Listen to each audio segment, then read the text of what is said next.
कोई इसका सुराग नहीं लगा सकता है, और अगर लगा ले तो इसे आसानी से खोल नहीं सकता है। ये आपने अच्छा किया है। मांझी और दूसरे लोगों से बात करके मैंने फोन बंद कर दिया। सवेरा से बात करने का सवाल भी पैदा नहीं होता था। उसे मैं सिर्फ बराह रास्त कॉल कर सकता था। मैंने अब साबिर से बात करने का फैसला किया। मैं दबे कदमों उसके कमरे तक आया, बगैर आवाज के कुंडी खोली और अचानक दरवाजा खोल दिया। कुर्सी पर बैठा हुआ साबिर चौंक गया। शाजिया बिस्तर पर नींदराज थी, उसकी हालत खासी बेहतर लग रही थी। मेरे अचानक दरवाजा खोलने से वो खौफजदा नजर आने लगी। मैंने साबिर से कहा, मेरे साथ आओ, मुझे तुमसे कुछ बात करनी थी। उसने नागवानी से कहा, तुमने हमें धोखा देकर यहाँ कैद किया है, और इस तरह अचानक अंदर क्यों आए? बकवास करने के बजाय बाहर आ जाओ। मैंने उससे घूरा। अगर तुम अपनी बेटी के सामने बेइज्जती कराना चाहते हो तो तुम्हारी मर्जी। बादल नखास्ते वो बाहर आया, मुझे खाली कमरे में लाया और अचानक इसे पीछे से धक्का देकर मुंह के बल गिराया और उसके पुष्ट पर घुटना रखते हुए उसकी तलाशी लेने लगा। वो चीखा, ये क्या कर रहे हो? मैं कोई जवाब दिए बगैर अपने काम में लगा रहा। वो गालियां देने लगा। उसके पास कुछ नहीं था। मैंने घुटना हटा लिया। वो मुश्किल से उठा और चीखा, तुम्हारा दिमाग खराब है? मैं पीछे हटा और अचानक बाहर निकलकर दरवाजा बंद कर दिया। तो दरवाजा पीटने और शोर करने लगा। उसके समझ में आया कि शाजिया बेचारी बाप की चीखों पुकार से परेशान थी।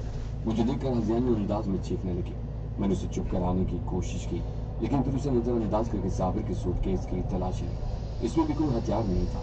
मैं मुतमईन नहीं था, इसलिए आप पूरे कमरे की तलाशी ली, और बिलाखिर मुझे बेड के पांव वाली तरफ से गद्दा हटाने पर वो छोटा सा रिवाल्वर मिल गया जिसे साबिर ने यहाँ छुपाया था। सिर्फ रिवाल्वर मिल जाने से मेरा इत्मीनान नहीं हुआ था। मैंने बाकी कमरे की तलाशी भी ली और फिर शाजिया से कहा, उठो, तुम्हें तुम्हारे बाप के पास जाना है। वो लरजते कांपते हुए खड़ी हो गई। इसके मुंह से अजखुद डरी डरी आवाजें निकल रही थी और उसकी हालत अफसोसनाक थी, लेकिन मैं उसके लिए कुछ नहीं कर सकता था। उसे अपने बाप का किया धरा भुगतना पड़ा था। मैं उसे भी खाली कमरे में लाया। साबिर दरवाजा खुलते ही छपटा, लेकिन शाजिया और मेरे हाथ में अपना रिवाल्वर देखकर चौंक गया।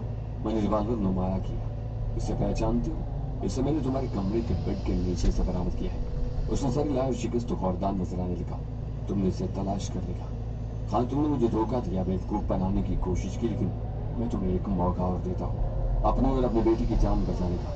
कैसा मौका? उसने खुश्क लबों पर जुबान फेरी। साबिर, मुझे महरूद तलाश करके ला दो, ये इसके बारे में यकीनन इत्तला दो, इसके कबीले को तलाश करो। मैं ये काम कैसे कर सकता हूँ? तुम कर सकते हो, तुम्हारे रास्ते हैं, लेकिन मैं तुम्हारे लिए क्यों करूँ?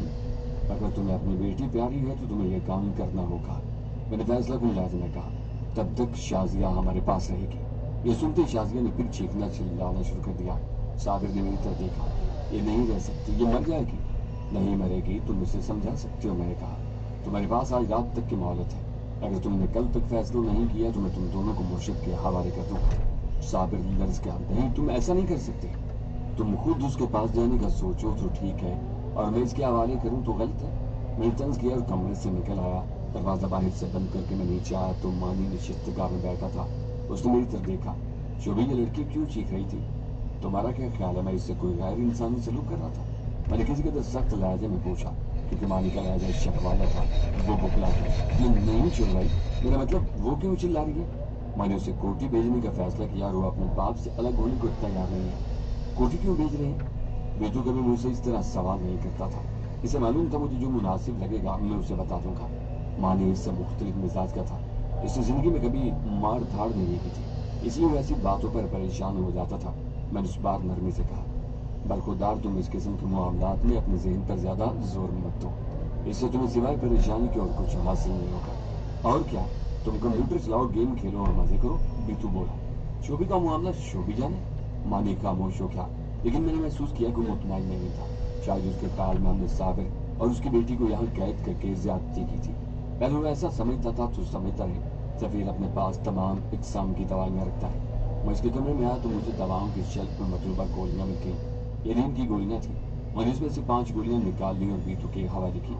खाने के बाद कॉफी बनाना और इसमें ये गोलियां मिलाकर साबिर और उसकी बेटी को दे देना। हम समझ गया। मानी के चेहरे पर सवालिया निशान नजर रहा था, लेकिन उसने जुबान